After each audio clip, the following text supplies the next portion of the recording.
Welcome to the learning webinar. First ನನ್ನ ಇಂಟ್ರೊಡಕ್ಷನ್ನ ಕೊಡ್ತೀನಿ. ನನ್ನ ಹೆಸರು ಬಂದು ಲಕ್ಷ್ಮಿ ಅಂತ. ನಾನು ದ ಲರ್ನಿಂಗ್ ಎಜುಕೇಷನ್ ಇನ್ಸ್ಟಿಟ್ಯೂಟಲ್ಲಿ 2 ಇಯರ್ಸಿಂದ ಸೆಮಿನಾರ್ನ ನಡೆಸ್ಕೊಡ್ತಾ ಇದ್ದೀನಿ. ಸೊ ಈಗ ನಮ್ಮ ಕಂಪನಿ ಇಂಟ್ರೊಡಕ್ಷನ್ ಕೊಡೋದಾದರೆ, capital computer international private limited, ಅದರಲ್ಲಿ ಒಂದು platform the learning education institute.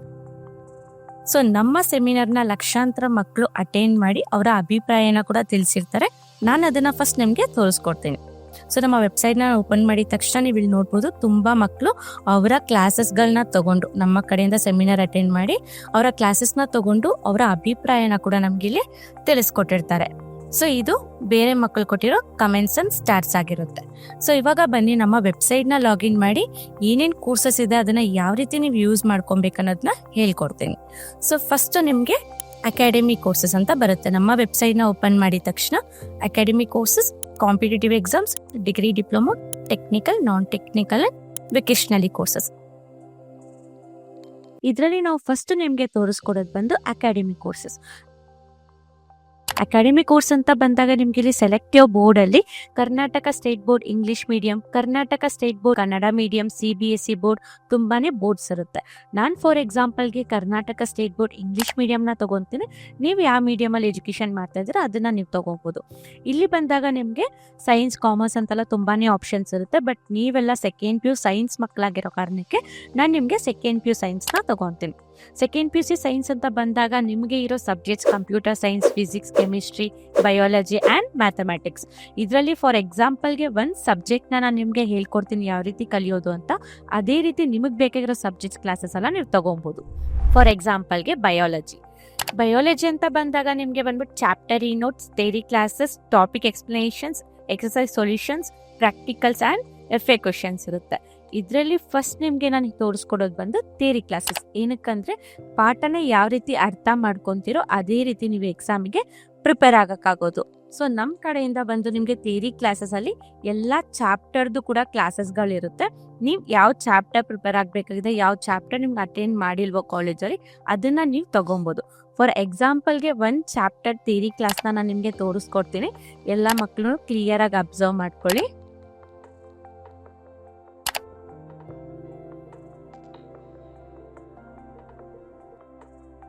Usually ಇಂಡಿಯಾದಲ್ಲಿ ಫಿಮೇಲ್ಸ್ ಅನ್ನ ಬ್ಲೇಮ್ ಮಾಡ್ತಾರೆ, and in many cases the problem lies with the male partner.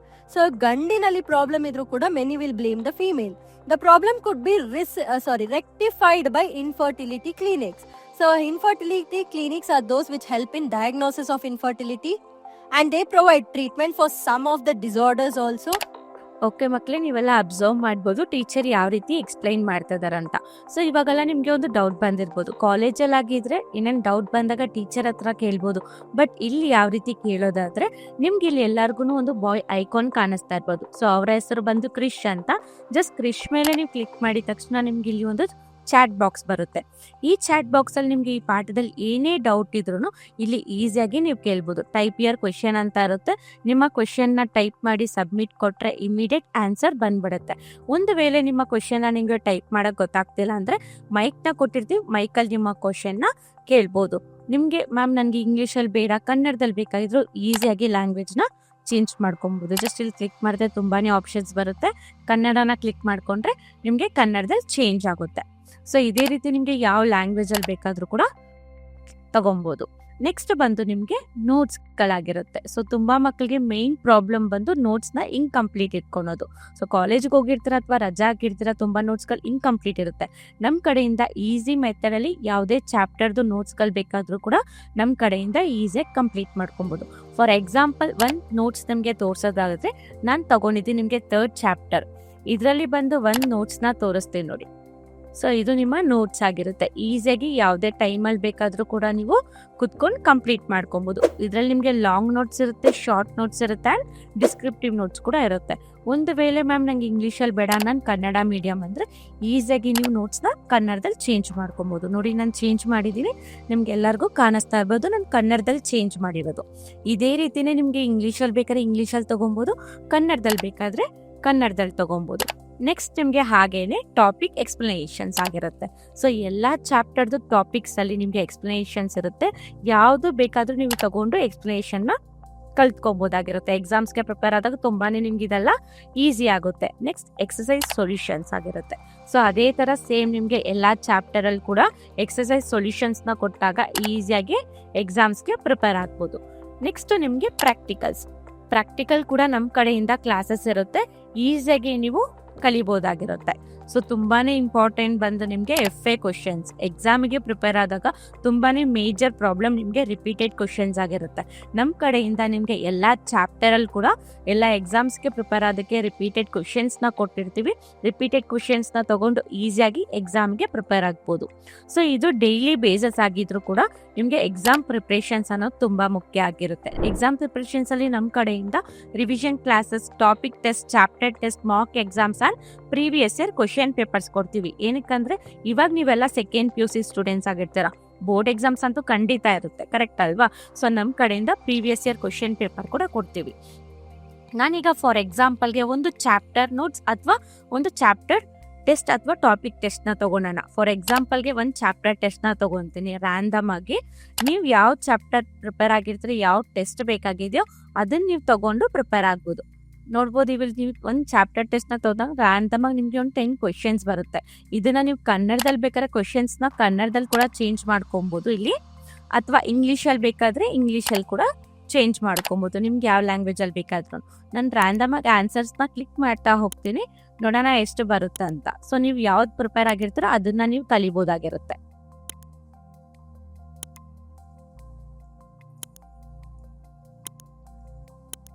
ಈ ರೀತಿ ನೀವು ಚಾಪ್ಟರ್ ಟೆಸ್ಟ್, ಟಾಪಿಕ್ ಟೆಸ್ಟ್ನ ತಗೊಂಡಾಗ ನಿಮಗೆ ಗೊತ್ತಾಗುತ್ತೆ ಎಷ್ಟು ಪ್ರಿಪೇರ್ ಆಗಿದ್ದೀರಾ, ಇನ್ನು ಎಷ್ಟು ಪ್ರಿಪೇರ್ ಆಗಬೇಕಾಗಿದೆ ಅಂತ. ಸೊ ಅವಾಗ ಈಸಿಯಾಗಿ ಎಕ್ಸಾಮ್ಸ್ ಬರೆಯೋಕ್ಕೆ ಈಸಿ ಆಗುತ್ತೆ. ಇಲ್ಲಿ ನೀವು ನೋಡ್ಬೋದು ಯಾವ್ದು ಮಿಸ್ಟೇಕ್ ಆಗಿದೆ, ಯಾವ್ದು ಕರೆಕ್ಟ್ ಬಂದಿದೆ ಅಂತ. ಫಾರ್ ಎಕ್ಸಾಂಪಲ್ ಇದು ಕರೆಕ್ಟ್ ಇದ್ರೆ ಇದು ನಿಮ್ದು ತಪ್ಪಾಗಿರುತ್ತೆ. ಕರೆಕ್ಟ್ ಆನ್ಸರ್ ಏನು, ಅದಕ್ಕೆ ಎಕ್ಸ್ಪ್ಲನೇಷನ್ಸ್ ಕೂಡ ನಾವು ಕೊಟ್ಟಿರ್ತೀವಿ.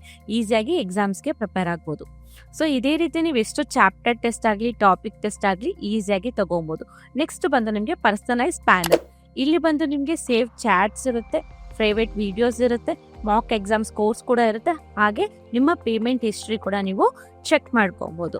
ಸೊ ಇದೇ ರೀತಿ ಎಲ್ಲ ಸಬ್ಜೆಕ್ಟ್ಸ್ದು ಕೂಡ ಕ್ಲಾಸಸ್ಗಳನ್ನ ನೀವು ತಗೊಬೋದು. ಮಕ್ಕಳೇ, ನೀವೆಲ್ಲ ಸೈನ್ಸ್ ಸ್ಟೂಡೆಂಟ್ಸ್ ಆಗಿರೋ ಕಾರಣಕ್ಕೆ ಆಲ್ಮೋಸ್ಟ್ ಎಲ್ಲ ಮಕ್ಕಳು ಕೂಡ ಕಾಂಪಿಟೇಟಿವ್ ಎಕ್ಸಾಮ್ಸ್ನ ತಗೊಂತೀರಾ, ಕರೆಕ್ಟ್ ಅಲ್ವಾ?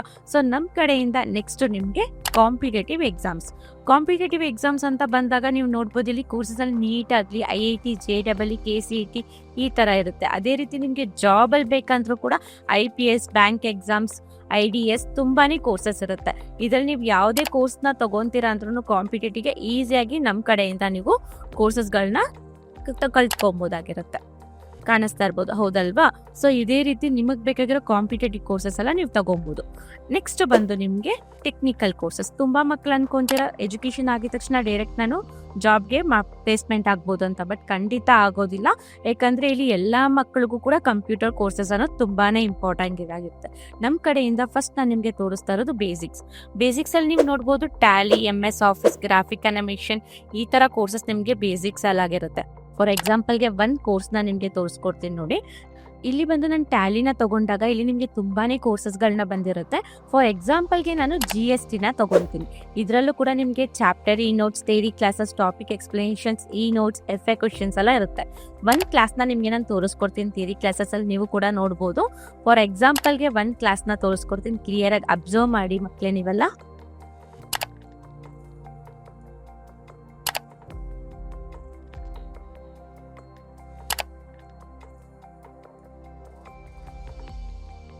Supply. Number 3. Time of supply. First, one is place of supply. The determination of a type of transaction, whether it is an interstate, intrastate, or an external trade, is done through this component. It determines the GST type associated with it. The second component is value of supply. The value that is taxable for the tax amount to be paid. The third component is time of supply. The date on which the tax is associated and the returns for GST are due is determined by this component.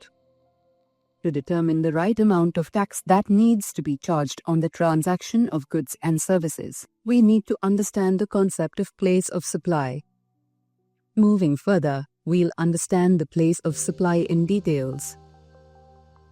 Place of supply for goods is the place where the goods are delivered. It is ownership of the goods is changed. Okay ಮಕ್ಕಳೇ, ನೀವೆಲ್ಲ observe ಮಾಡಿರ್ಬೋದು ಯಾವ ರೀತಿ explain ಮಾಡ್ತಾ ಇದಾರೆ ಅಂತ. So ಇಲ್ಲೂ ನಿಮ್ಗೆ ಏನಾದ್ರು ಡೌಟ್ ಬಂದಾಗ ಸೇಮ್ ಆಸ್ ಆವಾಗಲೇ ಹೇಳ್ಕೊಟ್ಟಾಗೆ ಕ್ರಿಶ್ಚನ್ನ ಕ್ಲಿಕ್ ಮಾಡ್ಕೊಂಡ್ರೆ ನಿಮ್ಗೆ ಇಲ್ಲಿ ಒಂದು ಚಾಟ್ ಬಾಕ್ಸ್ ಬರುತ್ತೆ. ಅಲ್ಲಿ ನಿಮ್ಗೆ ಏನೇ ಡೌಟ್ ಇದ್ರೂ ಜಸ್ಟ್ ಕ್ವೆಶನ್ನ ಟೈಪ್ ಮಾಡಿ ಸಬ್ಮಿಟ್ ಕೊಟ್ಟರೆ ಇಮಿಡಿಯೇಟ್ ಆನ್ಸರ್ ಬಂದ್ಬಿಡುತ್ತೆ. ಒಂದು ವೇಳೆ ಕ್ವೆಶನ್ನ ಟೈಪ್ ಮಾಡೋಕ್ಕೆ ಗೊತ್ತಾಗ್ತಿಲ್ಲ ಅಂದರೆ ಮೈಕ್ನ ಕೊಟ್ಟಿರ್ತೀವಿ, ಮೈಕಲ್ಲಿ ನಿಮ್ಮ ಕ್ವೆಶನ್ನ ಕೇಳಿದ್ರೆ ಇಮಿಡಿಯೇಟ್ ಆನ್ಸರ್ ಬಂದ್ಬಿಡುತ್ತೆ. ಇಲ್ಲೂ ಕೂಡ ನೀವು ಲ್ಯಾಂಗ್ವೇಜ್ನ ಚೇಂಜ್ ಮಾಡ್ಕೊಬೋದು. ಇಂಗ್ಲೀಷಲ್ಲಿದ್ದರೆ ನೀವು ಕನ್ನಡದಲ್ಲಿ ಬೇಕಾದ್ರೆ ಕನ್ನಡದಲ್ಲಿ ಚೇಂಜ್ ಮಾಡ್ಕೊಬೋದು, ಅಥವಾ ಇಂಗ್ಲೀಷಲ್ಲಿ ಬೇಕಾಗಿದ್ರೆ ಇಂಗ್ಲೀಷಲ್ಲಿ ಚೇಂಜ್ ಮಾಡ್ಕೊಬೋದು.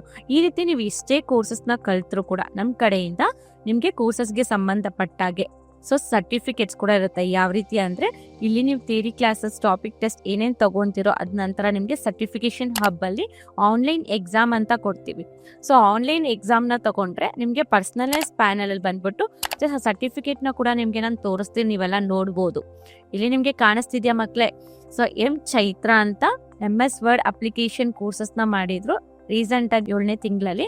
ಅವರು ಒಂದು ಕೋರ್ಸಲ್ಲಿ 92% ತಗೊಂಡು A ಗ್ರೇಡ್ ತಗೊಂಡಿದ್ದಾರೆ. ಸೊ ಇದೇ ರೀತಿ ನೀವು ಎಷ್ಟು ಕೋರ್ಸಸ್ಗಳನ್ನ ಕಲಿತೀರೋ ಅಷ್ಟು ಕೋರ್ಸಸ್ಗೆ ಸಂಬಂಧಪಟ್ಟಾಗೆ ನಮ್ಮ ಕಡೆಯಿಂದ ಸರ್ಟಿಫಿಕೇಟ್ಸ್ನ ಕೂಡ ನೀವು ತಗೊಬೋದು. ಇಲ್ಲಿ ನಾನು ಇಷ್ಟೊತ್ತು ನಿಮಗೆ ತೋರಿಸ್ಕೊಟ್ಟಿದ್ದು ಬೇಸಿಕ್ ಕೋರ್ಸಸ್ ಆದರೆ ಅದರಲ್ಲೇ ಕೂಡ ನಿಮಗೆ ಸರ್ಟಿಫಿಕೇಷನ್ ಇನ್ ಟೆಕ್ನಿಕಲ್ ಸ್ಕಿಲ್ಸ್, ಪ್ರೊಫೆಷ್ನಲ್ ಕೋರ್ಸಸ್ ಕೂಡ ಬಂದ್ಬಿಡುತ್ತೆ. ಇದರಲ್ಲಿ ನೀವು ಯಾವುದೇ ಕೋರ್ಸ್ಗಳನ್ನ ಕಲಿತ್ರೂ ಕೂಡ ಆ ಕೋರ್ಸಸ್ಗೆ ಸಂಬಂಧಪಟ್ಟಾಗೆ ಸಪ್ರೇಟ್ ಸರ್ಟಿಫಿಕೇಟ್ಸ್ ಬಂದಾಗ ಈಸಿಯಾಗಿ ನಿಮಗೆ ಜಾಬ್ ಪ್ಲೇಸ್ಮೆಂಟ್ ಕೂಡ ಈಸಿ ಆಗುತ್ತೆ. ಸೊ ನೆಕ್ಸ್ಟ್ ಬಂದು ನಿಮಗೆ ನಾನ್ ಟೆಕ್ನಿಕಲ್ ಕೋರ್ಸಸ್ ಆಗಿರುತ್ತೆ. ನಾನ್ ಟೆಕ್ನಿಕಲ್ ಕೋರ್ಸಸ್ ಅಂದಾಗ ನಿಮಗೆ ಜಾಬ್ಗೆ ಸಂಬಂಧಪಟ್ಟಿದ್ದ ಕೋರ್ಸಸ್ ಆಗಿರುತ್ತೆ. ಇಲ್ಲಿ ನೀವು ಯಾವುದೇ ಕೋರ್ಸಸ್ನ ಕಲಿತ್ರೂ ಕೂಡ ನಮ್ಮ ಕಡೆಯಿಂದ ಸರ್ಟಿಫಿಕೇಟ್ಸ್ನ ಕೊಡ್ತೀವಿ. ಆ ಸರ್ಟಿಫಿಕೇಟ್ ಮುಖಾಂತರ ನಿಮಗೆ ಈಸಿ ಜಾಬ್ ಪ್ಲೇಸ್ಮೆಂಟ್ ಕೂಡ ಮಾಡ್ಕೊಬೋದು. ಸೊ ನೆಕ್ಸ್ಟ್ ನಿಮಗೆ ವೆಕೇಶ್ನಲಿ ಕೋರ್ಸಸ್ ಆಗಿರುತ್ತೆ. ಸೊ ಎಜುಕೇಷನ್ಸ್ ಎಲ್ಲ ಮಕ್ಕಳಿಗೂ ಇಂಪಾರ್ಟೆಂಟ್. ಅದೇ ಥರ ಎಲ್ಲ ಮಕ್ಕಳಿಗೂ ಒಂದು ಅಡಿಷ್ನಲ್ ಕೋರ್ಸಸಲ್ಲಿ ಇಂಟ್ರೆಸ್ಟ್ ಇರುತ್ತೆ. ಫಾರ್ ಎಕ್ಸಾಂಪಲ್ಸ್ ಇಲ್ಲಿ ನೀವು ತುಂಬಾ ನೋಡ್ಬೋದು, ಈ ಕೋರ್ಸಸ್ಗಳನ್ನ ನಿಮಗೆ ಅಡಿಷ್ನಲ್ ಆಗಿ ನಮ್ಮ ಕಡೆಯಿಂದ ವೆಕೇಶ್ನಲಿ ಕೋರ್ಸಸಲ್ಲಿ ಬರುತ್ತೆ. ಇದರಲ್ಲಿ ನಾನು ನಿಮಗೆ ಲ್ಯಾಂಗ್ವೇಜ್ ಆ್ಯಂಡ್ ಕಮ್ಯುನಿಕೇಷನ್ಸಲ್ಲಿ ತುಂಬ ಇಂಪಾರ್ಟೆಂಟ್ ಬಂದು ನಿಮಗೆ ಇಂಗ್ಲೀಷ್ ಫಾರ್ ಜಾಬ್ ಇಂಟರ್ವ್ಯೂ, ಅದೇ ಥರ ಕಮ್ಯುನಿಕೇಷನ್ ಫಾರ್ HR ಇರುತ್ತೆ. ಇದು ನಿಮಗೆ ಜಾಬ್ಗಾಗಲಿ ಇಂಗ್ಲೀಷಲ್ಲಿ ಯಾವ ರೀತಿ ಕ್ವೆಶನ್ಸ್ನ ಆನ್ಸರ್ ಮಾಡೋದನ್ನೋದಾಗಲಿ ನೀವು ಇಲ್ಲಿ ಈಸಿಯಾಗಿ ಪ್ರಿಪೇರ್ ಆಗ್ಬೋದು. ಅದೇ ರೀತಿ ನಿಮಗೆ ವೆಕೇಶ್ನಲಿ ಕೋರ್ಸಸಲ್ಲಿ ತುಂಬ ಇಂಪಾರ್ಟೆಂಟ್ ಬಂದು ಸಾಫ್ಟ್ ಸ್ಕಿಲ್ಸ್ ಆಗಿರುತ್ತೆ. ಸೊ ಮೇಜರ್ ಪ್ರಾಬ್ಲಮ್ ಮಕ್ಕಳಿಗೆ ಎಲ್ಲರಿಗೂ ಇಂಗ್ಲೀಷಲ್ಲಿ ಮಾತಾಡೋದು, ಕರೆಕ್ಟ್ ಅಲ್ವಾ? ಸೊ ನಮ್ಮ ಕಡೆಯಿಂದ ನಿಮಗೆ spoken English classes, communication skills, team work ಈ ಥರ ಅಡಿಷ್ನಲ್ ಕೋರ್ಸಸ್ ಕೊಟ್ಟಾಗ ಈಸಿಯಾಗಿ ನಿಮ್ಮ ಸ್ಪೋಕನ್ ಇಂಗ್ಲೀಷ್ನಾಗಲಿ ಈಸಿಯಾಗಿ ಬಿಲ್ಡ್ ಮಾಡ್ಬೋದು. ಸೊ ನಂತರ ನಿಮಗೆ ಬಂದ್ಬಿಟ್ಟು ಮೇನ್ ಎಲ್ಲ ಮಕ್ಕಳಿಗೂ ಡೈಲಿ ಬೇಸಸಲ್ಲಿ ಪ್ರಾಬ್ಲಮ್ ಏನಂದರೆ ಹೋಮ್ವರ್ಕ್ನ ಕಂಪ್ಲೀಟ್ ಮಾಡೋದು. ಕಾಲೇಜಲ್ಲಿ 10 ಕ್ವೆಶನ್ಸ್ನ ಕೊಟ್ಟು ನಿಮಗೆ ಹೋಮ್ವರ್ಕ್ ಕಂಪ್ಲೀಟ್ ಮಾಡ್ಕೊಂಬನ್ನಿ ಅಂದರೆ ಸ್ವಲ್ಪ ಪ್ರಾಬ್ಲಮ್. ಫ್ರೆಂಡ್ಸ್ ಹತ್ರ ತೊಗೊತೀರಾ ಅಥವಾ ಗೂಗಲಲ್ಲಿ ಸರ್ಚ್ ಮಾಡ್ತೀರಾ. ಬಟ್ ಇನ್ನು ಮುಂದೆ ಆ ಪ್ರಾಬ್ಲಮ್ ಇರಲ್ಲ, ಯಾಕಂದರೆ ನಮ್ಮ ಕಡೆಯಿಂದನೇ ನಿಮ್ಗೆ ಇಲ್ಲಿ ನೋಡ್ಬೋದು ಸಿಂಬಲ್ ಇದೆ. ಸೊ ಹೋಮ್ವರ್ಕ್ ಅಸಿಸ್ಟೆಂಟ್ ಅಂತ. ಸೊ ಇದರಲ್ಲಿ ಬಂದು ನಿಮಗೆ ಹೋಮ್ವರ್ಕ್ನ ಕಂಪ್ಲೀಟ್ ಮಾಡ್ಕೊಬೋದು ಡೈಲಿ ಕೂಡ. ಸೊ ನಿಮಗೆ ಎಷ್ಟೇ ಕ್ವೆಶನ್ಸ್ ಕೊಟ್ಟಿದ್ರು ಕೂಡ ಈಸಿಯಾಗಿ ಹೋಮ್ವರ್ಕ್ನ ಕಂಪ್ಲೀಟ್ ಮಾಡ್ಕೊಬೋದು. ಫಾರ್ ಎಕ್ಸಾಂಪಲ್ ಇಲ್ಲಿ ನಾವು ಸೆಲೆಕ್ಟ್ ಮಾಡ್ಕೊಬೇಕಾಗಿರುತ್ತೆ. ಸೆಲೆಕ್ಟಿವ್ ಬೋರ್ಡ್ ಅಂತ ಬಂದಾಗ ಇಂಗ್ಲೀಷ್ ಮೀಡಿಯಮ್, ನಾನು ಫಾರ್ ಎಕ್ಸಾಂಪಲ್ ತೊಗೊತೀನಿ, ನೀವು ಯಾವ ಮೀಡಿಯಮಲ್ಲಿ ಎಜುಕೇಷನ್ ಮಾಡ್ತಿದ್ರೆ ಅದನ್ನು ತೊಗೊಬೋದು. ನೆಕ್ಸ್ಟ್ ಸೆಲೆಕ್ಟಿವ್ ಕ್ಲಾಸಸಲ್ಲಿ ಬಂದು ನೀವೆಲ್ಲ ಸೆಕೆಂಡ್ PUC ಸೈನ್ಸ್ ಮಕ್ಕಳಾಗಿರೋ ಕಾರಣಕ್ಕೆ ನಾನು ಸೆಕೆಂಡ್ PUC ಸೈನ್ಸ್ನ ತೊಗೊತೀನಿ. ಸೊ ಆ ಸೈನ್ಸಲ್ಲಿ ಯಾವ ಸಬ್ಜೆಕ್ಟ್ಸಲ್ಲಿ ನಿಮಗೆ ಹೋಮ್ವರ್ಕ್ ಕೊಟ್ಟಿರ್ತಾರೋ, ಫಾರ್ ಎಕ್ಸಾಂಪಲ್ ಬಯಾಲಜಿಯಲ್ಲಿ ಆಗಿದ್ರೆ ಬಯಾಲಜಿಯಲ್ಲಿ 1 ಕ್ವೆಶನ್ನ ತೊಗೊಬೇಕು. ನಾನು ಫಾರ್ ಎಕ್ಸಾಂಪಲ್ಗೆ 1 ಕ್ವೆಶನ್ನ ಟೈಪ್ ಮಾಡ್ತೀನಿ, ನೋಡಿ ನೀವು. ಸೊ ವಾಟ್ ಈಸ್ ಬಯಾಲಜಿ ಅಂತ ಬಂದಾಗ ನನಗೆ ಇಲ್ಲಿ 1 ಲೈನ್ ಆನ್ಸರು ಬೇಕಾಗಿರುತ್ತೆ, ಅಥವಾ ಶಾರ್ಟ್ ಆನ್ಸರ್ ಬೇಕಾಗಿರುತ್ತೆ, ಅಥವಾ ಲಾಂಗ್ ಆನ್ಸರ್ ಬೇಕಾಗಿರುತ್ತೆ. ಇಲ್ಲಿ 1 ಲೈನ್ಸ್ ಆನ್ಸರ್ನ ನೀವು ಕ್ಲಿಕ್ ಮಾಡಿದ್ರೆ 1 ಲೈನ್ ಆನ್ಸರ್ ಬರುತ್ತೆ. ಅದೇ ರೀತಿ ಶಾರ್ಟ್ ಆನ್ಸರ್ ಅಥವಾ ಲಾಂಗ್ ಆನ್ಸರ್, ನಿಮಗೆ ಯಾವ ಆನ್ಸರ್ ಬೇಕಾಗಿದೆಯೋ ಆ ಆನ್ಸರ್ನ ತೊಗೊಂಡು ಪ್ರತಿದಿನಾನು ನಿಮ್ಮ ಹೋಮ್ವರ್ಕ್ನ ಇನ್ಕಂಪ್ಲೀಟ್ ಇದ್ದೀರಾ ಕಂಪ್ಲೀಟ್ ಮಾಡ್ಕೊಬೋದು ಮಕ್ಕಳೇ. ನೀವು ನೋಡ್ಬೋದು, ಈಗ ನಾನು ಇಷ್ಟೊತ್ತು ನಿಮಗೆ ಹೇಳ್ಕೊಟ್ಟಿದ್ದೀನಿ. ಅಕಾಡೆಮಿಕ್ ಕೋರ್ಸಸ್ಸಿಂದ ಹಿಡಿದು ವೆಕೇಶ್ನಲಿ ಕೋರ್ಸಸ್ ತನಕ, ಎಜುಕೇಷನಿಂದ ಹಿಡಿದು ಟಿಲ್ ನೀವು ಜಾಬ್ಗೆ ಹೋಗೋ ತನಕ ನಮ್ಮ ಲರ್ನಿಂಗ್ ಎಜುಕೇಷನ್ ಇನ್ಸ್ಟಿಟ್ಯೂಟ್ ಕಡೆಯಿಂದ ಎಷ್ಟು ಕೋರ್ಸಸ್ ಬರ್ತಿದೆ, ಇದರಲ್ಲಿ ಎಷ್ಟು ಉಪಯೋಗ ಇದೆ ಅಂತ ನೀವೇ ಎಲ್ಲ ನೋಡಿದ್ದೀರಾ, ಕರೆಕ್ಟ್ ಅಲ್ವಾ? ಸೊ ಇದನ್ನೇ ನೀವು ಆಚೆ ಮಾಡಬೇಕು ಅಂದರೆ ಒಂದೊಂದು ಕೋರ್ಸಸ್ಗೂ ನೀವು ಒಂದೊಂದು ಚಾರ್ಜಸ್ಗಳನ್ನ ಪೇ ಮಾಡೋದಿರುತ್ತೆ. ಬಟ್ ನಮ್ಮ ಲರ್ನಿಂಗ್ ಎಜುಕೇಷನ್ ಇನ್ಸ್ಟಿಟ್ಯೂಟ್ ಕಡೆಯಿಂದ ನೀವು 1 ಟೈಮ್ ಆಕ್ಸೆಸ್ನ ಮಾಡಿಸ್ಕೊಂಡ್ರೆ ನಿಮ್ಮ ಲೈಫ್ ಟೈಮ್ ತನಕ ಒಳ್ಳೆ ಒಳ್ಳೆ ಎಜುಕೇಷನ್ನ ತಗೊಂಡು ನಿಮ್ಮ ಭವಿಷ್ಯನ ಕೂಡ ನೀವೇನೆ ರೂಪಿಸ್ಕೊಬೋದು. ಎನಿ ಟೈಮ್ ಎನಿವೇರ್ ನೀವು ಬೇಕಾದರೂ ಕೂಡ ನಮ್ಮ ದ ಲರ್ನಿಂಗ್ ಎಜುಕೇಷನ್ ಇನ್ಸ್ಟಿಟ್ಯೂಟ್ ಕಡೆಯಿಂದ ಈ ಕೋರ್ಸಸ್ಗಳನ್ನ ನೀವು ಆಕ್ಸೆಸ್ನ ಮಾಡಿ ತಗೊಬೋದು. Thank you for watching the learning webinar.